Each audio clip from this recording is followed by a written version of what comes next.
এখানে আজহারির কি কোনো দোষ আছে?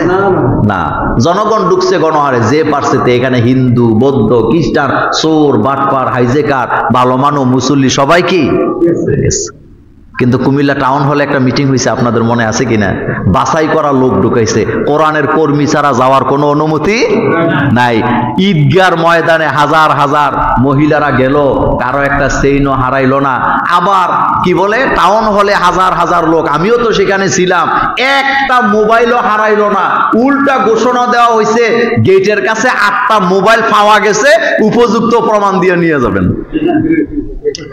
আমি বুঝাইলাম, বাছাই করা লোক যেখানে থাকে সেখানে গ্যাঞ্জাম হওয়ার সম্ভাবনা নাই।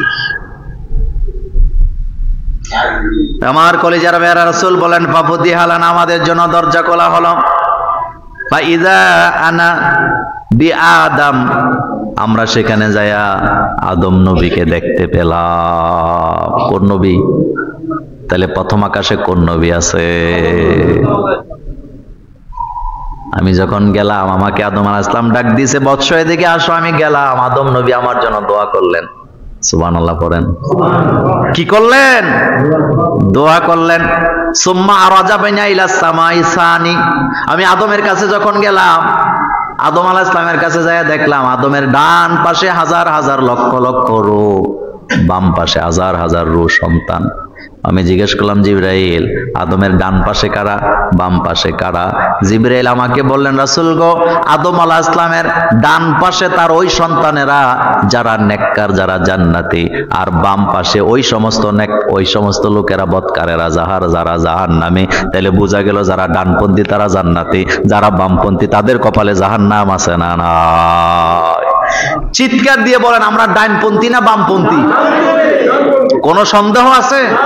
দুনিয়ার সব নবীরা ছিল ডাইনপন্থী, খাওয়া লাগে ডাইন হাতে, কাজ করা লাগে ডান হাতে। আর আমাদের দেশে রাজনীতিবিদরা বলে হয়ে গেছে বামপন্থী। তোর মাথা ঠিক আছে বেটা? ডাইনে না বামে? ডাইনটা আগে চলে না বামটা আগে চলে? ডাইন আগে চলে, ডান ডান। হযরত ইব্রাহিম আলাইহিস সালাম যখন মূর্তি ভাঙতে গেছিলেন, প্রথমে কোন হাত দিয়া থাপ্পড় দিছে?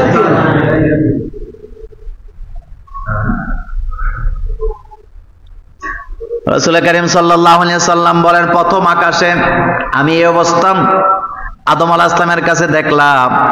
সেখান থেকে সুম্মা আরাজা বিনা ইলা সামাই সানি, সেখান থেকে আমাকে নিয়ে জিবরাইল দ্বিতীয় আকাশে চলে গেলেন। কোন আকাশে? ফাস্তাফ তাহা জিবরাইল আলাইহিস সালাম, ওই আগের মতো ঘটনা। সেখানে যখন আমরা গেলাম, যায় দেখলাম এবার দ্বিতীয় আকাশে যাইয়া আমাদের সাথে সাক্ষাৎ হলো হযরতে ঈসা নবী এবং হযরতে ইয়াহইয়া আলাইহিস সালাম এবং জাকারিয়া আলাইহিস সালামের সাথে আমাদের দেখা হয়ে গেল। আমরা দেখতে পেলাম সেখানে। আমার কলিজার ভাইরা, রাসূল সাল্লাল্লাহু আলাইহি ওয়াসাল্লামের মেরাজটাই হলো আল্লাহ পাক তাকে নিজের চোখের নিদর্শনগুলা দেখাচ্ছেন। কি দেখাচ্ছেন? নিদর্শন। কোথায় কি আছে, জান্নাত জাহান্নাম, রাসূল নিজের চোখে দেখে তারপরে দুনিয়াতে আসছে। কারণ শোনা কথা, দেখা কথা দুইটা এক জিনিস। রাসূল যেন তার উম্মতকে জান্নাত জাহান্নামের বর্ণনাগুলা নিজের মতো করে স্পষ্টভাবে বর্ণনা করতে পারেন, সেজন্য আল্লাহ নিজের চোখ দিয়ে দেখায় দিলেন। কবি বলেছেন, শানিদা কায় বুয়াদে মানেন দেদিদা, শানিদা কায় বুয়াদে মানেন দেদিদা, তোরা দিদা ওয়ো সুফরা শানিদা। শোনা কথা দেখা কথা কখনো এক হয় না। যেটা দেখে সেটা যত সুন্দর করে বর্ণনা করা যায়, শোনা কথা সেভাবে বর্ণনা করা যায় না। দ্বিতীয় আকাশে হযরত ইয়াহইয়া হযরত ঈসা নবীর সাথে দেখা হলো। রাসূল বলেন, 3 নাম্বার আকাশে যাওয়ার পরে হযরত ইউসুফ আলাইহিস সালামের সাথে আমার দেখা হলো। 4 নাম্বার আকাশে হযরত ইদ্রিস আলাইহিস সালামের সাথে দেখা হলো। 5 নাম্বার আকাশে হযরত হারুন নবীর সাথে দেখা হলো। 6ষ্ঠ নাম্বার আকাশে হযরত মূসা আলাইহিস সালামের সাথে আমার দেখা। সর্বশেষ 7ম আকাশে যখন গেলাম, হযরত ইব্রাহিম নবীর সাথে দেখা। কোন নবী? ইব্রাহিম নবীরে যখন দেখছে, যায় দেখে হাজার হাজার বাচ্চারা ইব্রাহিম আলাইহিস সালামের চতুর্পাশে বসা। এবার জিজ্ঞেস করতেছে জিবরাইল, এই লোকটার চেহারা তো আমার মতো। রাসূল বলে, আমি যখন ইব্রাহিম আলাইহিস সালামকে দেখলাম, আমি তাকায় দেখি আমার চেহারা আর ইব্রাহিম আলাইহিস সালামের চেহারা একরকম। মুহাম্মদ সাল্লাল্লাহু আলাইহি ওয়াসাল্লামের চেহারা আর কোন নবীর চেহারা এক? তিনি আমাদের কি হয়? আরো জোরে বলেন। জাতি, আসতে বলেন কেন, জোরে বলেন। কোন সন্দেহ আছে? এটা ঠিক করছে কে? এটা আল্লাহ ঠিক করে দিচ্ছে।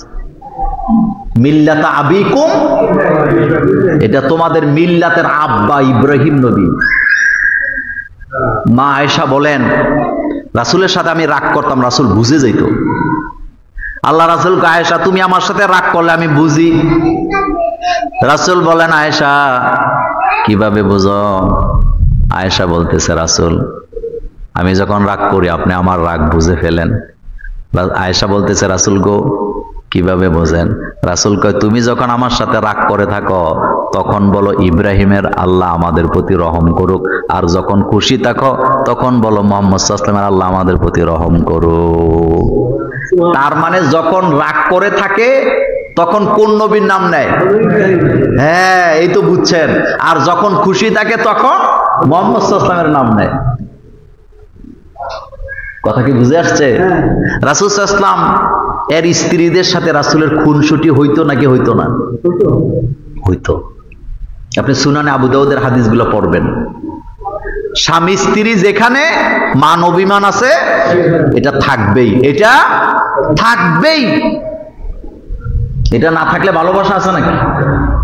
নাই। এটা সুন্দর হয় না, সে ব্যাপারে আরেকদিন বলবো। তাহলে সপ্তম আকাশে কার সাথে দেখা হয়েছে? ইব্রাহিম।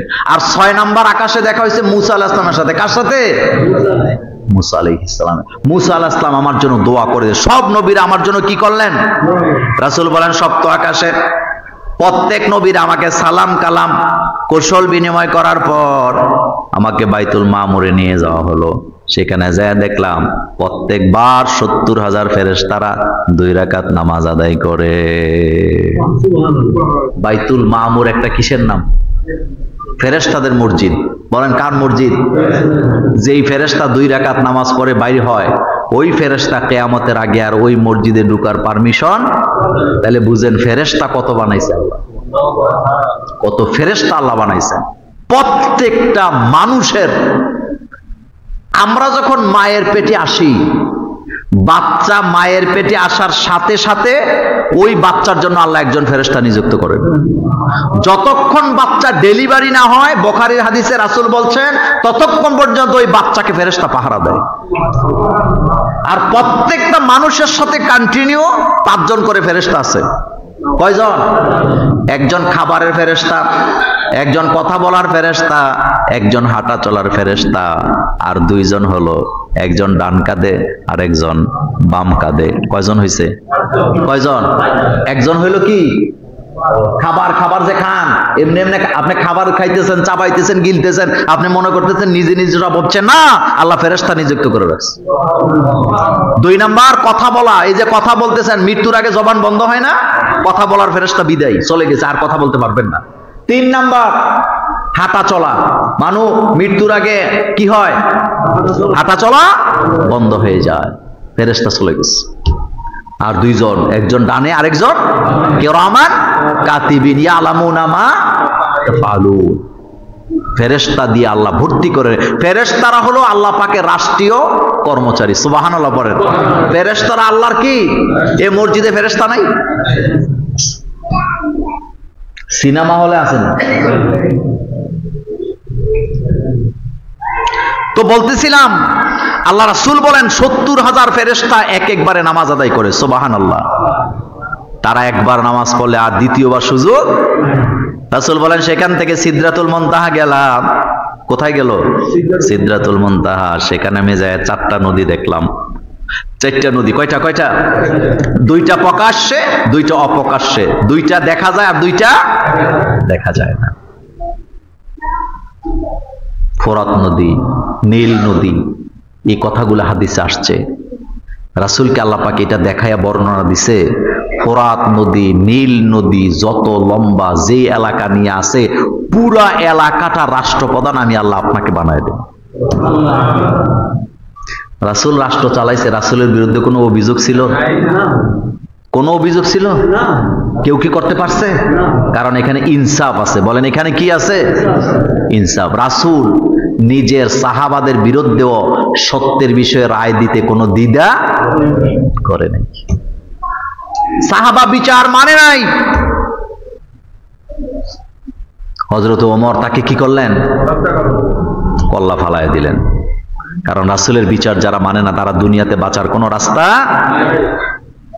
আমার কলিজার বেড়া, আল্লাহ রাসূল বলেন বাইতুল মামুরে যাওয়ার পর এক পেয়ালা শরবত আমাকে দেয়া হলো, একটাতে দুধের শরবত আর একটা হলো মধুর শরবত আমার সামনে আনা হলো।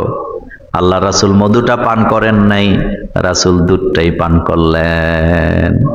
রাসূল বলেন আমি যদি মধুটা পান করতাম আমার উম্মতের সর্বনাশ হয়ে যেত। পরীক্ষা চলছে। কি চলছে? পরীক্ষা। ব্যাখ্যা দেব না, সময় কই পাবো।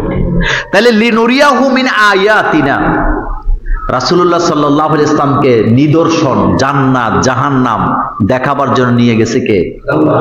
রাসূল মেরাজ থেকে এসে আয়েশাকে বলতেছে, আয়েশা জাহান্নামে আমি নারীদেরকেই বেশি দেখলাম। কাদেরকে বেশি দেখছেন? মহিলাদেরকে। বলেন কাদেরকে? আয়েশা বলেন রাসূল আমাদেরকে বেশি দেখার কারণ কি? রাসূল বললেন তোমাদেরকে বেশি দেখার কারণ দুইটা। এক নাম্বার কারণ হলো তোমরা স্বামীর প্রতি কৃতজ্ঞতা প্রকাশ করো না। একজন স্বামী কত কষ্ট করে কামাই করে তার স্ত্রীকে বাচ্চাদেরকে লালন পালন করে, এটা লাখের মধ্যে একজন মহিলাও হৃদয় থেকে অনুভব করে না, বরং আরো চোখ রাঙ্গায় কবে এটা আপনার দায়িত্ব। বলে কিনা? আরেকটা কথা বারবার বলে দেখবেন, কবে আমি দেখি আর কি আপনার কাছে টিকে আছে। বলেনি আমি দেখি আপনার সংসার করি, আমি দেখে টিকে আছি। কত বড় জঘন্য কথা। অথচ রাসূল বলতেছেন তোমার স্বামী তোমার জন্য এতটাই গুরুত্বপূর্ণ, আল্লাহ ছাড়া কাউকে সেজদা দেওয়া যায় না। যদি যাইতো আমি নারীদেরকে হুকুম করতাম তারা যেন স্বামীর পায়ে সেজদা দিয়ে পড়ে থাকে। রাসূল বললেন তোমাদের নারীদের মধ্যে অকৃতজ্ঞ, স্বামীর কৃতজ্ঞতা প্রকাশ করে না। স্বামীর কৃতজ্ঞতা যদি প্রকাশ করত নারীরা বিনা হিসাবে জান্নাতে চলে যেত। রাসূল বলেন আয়েশা কারণ দুইটা। বলেন কয়টা? এক নাম্বার কারণ হলো তোমরা স্বামীর প্রতি কি থাকো না? কৃতজ্ঞতা প্রকাশ করো না। আর দুই নাম্বার কারণ তোমরা কথায় কথায় মিথ্যা কসম করে। মহিলারা অভ্যাস এটা আছে না? আল্লাহরও শুকরিয়া করে না। মাল্লাম ইয়াশকুরুন নাস লাম ইয়াশকুরুল্লাহ। রাসূল বলছেন যারা মানুষের শুকরিয়া করলো না তারা আল্লাহরও শুকরিয়া করে না। আচ্ছা বলেন তো নারীরা জান্নাতে যাওয়া সহজ না কঠিন? সহজ করছে কে? পুরুষের যাওয়া অনেক কঠিন, কিন্তু নারীদের জন্য জান্নাতের রাস্তা একদম সহজ। কিন্তু সহজ পাইয়াও যেতে পারবে না, যেতে পারবে না। এক ভয়ানক ব্যাপার। তো আমার কলিজার ভাইয়েরা আগামী জুমাতে আমি রাসূল করিম সাল্লাল্লাহু আলাইহি ওয়াসাল্লামের মেরাজে রাসূল কি কি দেখলেন এই ব্যাপারে গুরুত্বপূর্ণ কিছু পয়েন্টে আলোচনা করব ইনশাআল্লাহ। এখানে কয়েকটা প্রশ্ন আছে আমি দিচ্ছি। প্রথম প্রশ্ন, জায়নামাজে কাবা শরীফের ছবি আছে, ওই জায়নামাজে কি নামাজ পড়া যাবে? শোনেন, জায়নামাজ বলতে ওই যে নামাজের মুসল্লা, নামাজের মুসল্লার মধ্যে কাবা শরীফের কি থাকে? প্রথম কথা হলো ছবিওয়ালা জায়নামাজ এটা উচিত না, এটা মনোযোগ নষ্ট করে। কি নষ্ট করে? রাসূল সাল্লাল্লাহু আলাইহি ওয়াসাল্লাম কি এরকমের জায়নামাজের মধ্যে নামাজ পড়ছে? তবে হ্যাঁ, যেটাতে কোনো ছবি নাই লেবেল, এটাতে কোনো আপত্তি নাই। কাবা শরীফের ছবি, মদিনা শরীফের ছবি নিচে রাখা দাঁড়ায় দাঁড়ায় নামাজ পড়লে আমরা মনে করি এটাই হইতেছে নামাজ। না,